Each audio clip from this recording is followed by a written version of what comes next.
کے گناہ سے رزق کی تنگی بھی بڑھ جاتی ہے، چاہے وہ ملٹی ملینئر بندہ کیوں نہ ہو، کام اٹکا ہی رہتا ہے، پھر انسان کی ہیبت کم ہو جاتی ہے، دل سخت ہو جاتا ہے، عبادت کو دل نہیں چاہتا، پھر دل پریشان ہوتا ہے۔ آپ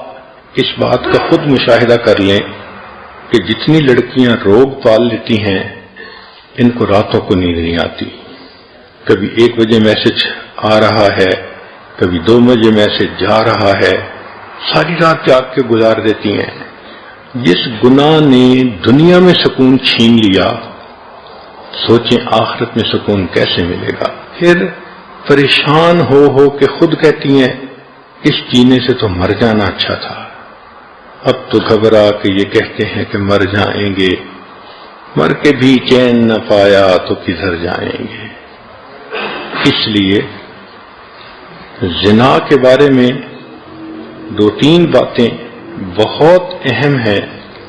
پہلی بات کہ حدیث مبارکہ سے پتہ چلتا ہے کہ جب کوئی شخص زنا کر رہا ہوتا ہے اس وقت وہ مسلمان نہیں رہتا، ایمان اس کے جسم سے نکل کے الگ ہو جاتا ہے، گویا زنا کرنے میں جتنا وقت گزرا وہ اتنا وقت کفر کی حالت میں گزر گیا، ایمان سے خالی گزر گیا۔ اب ذرا عورتیں سوچیں کہ جب ان کے جسم کو کسی غیر محرم نے ہاتھ لگایا، یہ اتنی دیر کفر کی حالت میں رہیں، کہنے کو تو مسلمان بنی پھرتی ہیں لیکن نامہ اعمال میں تو لکھا جائے گا نا کہ اتنا وقت اس نے کفر کی حالت میں گزارا۔ اللہ اکبر، ایسا گناہ کہ ایمان ہی بندے سے الگ ہو جائے،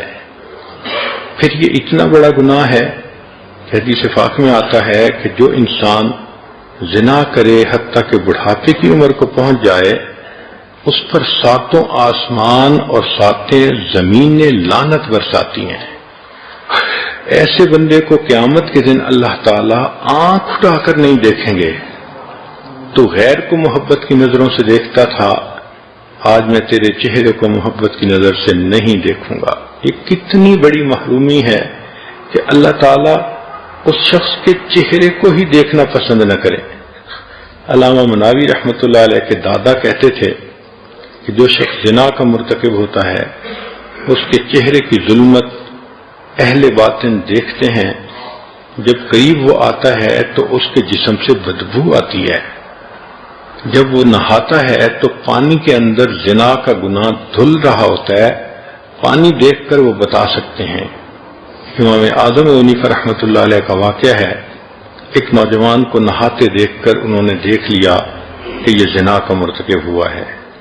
ابن عساکر نے ایک حدیث نقل کی ہے، المقیم علی الزنا کعابد وسن، کہ جو زنا کے اوپر مقیم ہوتا ہے وہ بت پرست کی مانند ہوتا ہے۔ اس کا مطلب یہ کہ اگر کسی لڑکی نے کسی لڑکے کے ساتھ 2 سال افیئر رکھے تو اللہ کے ہاں یہ 2 سال بت پرست رہی، اس کا نام مومنوں کی فہرست میں نہیں ہوگا، اس کا نام بت پرستوں کی فہرست میں ہوگا۔ آج سوچئے ہم بت پرستوں کی باتیں پڑھتے ہیں تو کہتے ہیں یہ ایمان سے محروم تھے، ایسا تو نہیں کہیں ہمارا نام ہی بت پرستوں میں لکھ دیا گیا ہو۔ اس لیے عورتیں اس پوائنٹ کو خوب اچھی طرح سمجھیں کہ یہ زنا کا گناہ ایمان سے محروم کرتا ہے، زنا کا گناہ انسان کو اللہ کے دفتر میں بت پرستوں کی فہرست میں شامل کرتا ہے۔ یہ جو ہوتا ہے نا کسی کو محبت سے چاہنا، ہر وقت اس کا دھیان رہنا، تو میرا دین ایمان سجنا، تو اللہ تعالیٰ پھر بندے کا نام ایمانداروں کی فہرست سے نکال دیتے ہیں۔ تو کتنی عجیب بات ہے کہ جس عورت کا افیئر 5 سال کسی کے ساتھ رہا، وہ 5 سال اللہ کے کاغذوں میں بت پرست بن کر رہی، وہ شرک کرتی رہی، وہ مومنہ نہیں تھی، وہ مشرکہ تھی۔ سوچئے یہ کتنا بڑا گناہ ہے۔ پھر اس کی سزا آخرت میں اتنی زیادہ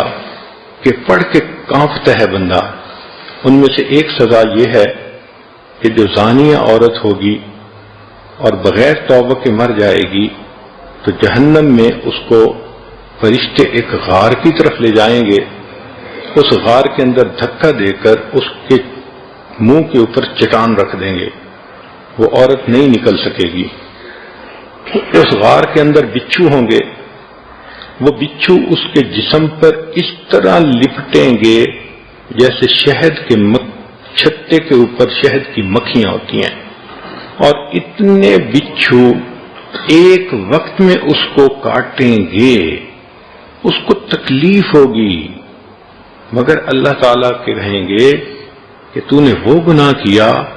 کہ جس گناہ کی وجہ سے تیرے انگ انگ نے مزے لیے تھے، آج تیرے انگ انگ میں زہر جائے گا اور اس کو جا کر تکلیف پہنچائے گا۔ سوچئے، اکیلا ہوگا، بچھو کاٹ رہے ہوں گے، آج تو کوئی مکھی کاٹ جائے شہد کی تو درد برداشت نہیں ہوتا، بچھو کاٹیں گے اور اتنے زیادہ بچھو ایک وقت میں کاٹیں گے، جسم کی کیا حالت ہوگی۔ چند لمحوں کی لذت کی خاطر بندہ اللہ کے دربار سے دھتکارا جائے، بندہ اللہ کے نظر کے اندر مشرک بن جائے، بت پرست بن جائے، اللہ تعالیٰ محبت کی نظر سے دیکھنا ہی پسند نہ کریں، تو ایسا گناہ کتنا بڑا گناہ ہے۔ اور پھر اس کی ایک اور دنیا کے اندر جو نحوست ہوتی ہے کہ اس گناہ کی وجہ سے میاں بیوی کے دلوں میں فاصلے آ جاتے ہیں،